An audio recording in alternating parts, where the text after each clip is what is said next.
चव्हाणांच्या घराजवळील झोपडपट्टीचा पुनर्वसन करण्याचं स्वप्न आहे. भाजप आमदार अतुल भोसले यांनी वक्तव्य केले.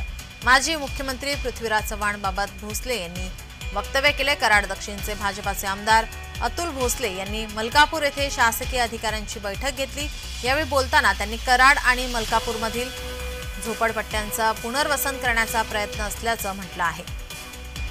सोबतच माजी मुख्यमंत्री पृथ्वीराज चव्हाण यांच्या कराडमधील घराजवळील झोपडपट्टीचा पुनर्वसन करण्याचं स्वप्नही त्यांनी बोलून दाखवलंय.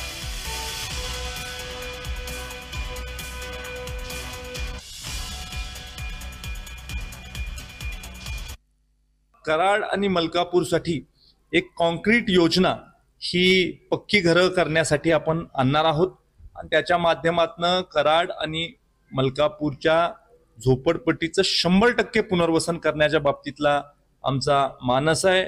प्रथम आपण माजी मुख्यमंत्री आदरणीय पृथ्वीराज बाबांच्या घराच्या जवळची जी झोपडपट्टी आहे त्याचं पुनर्वसन करायचं माझं अनेक वर्षापासून स्वप्न आहे.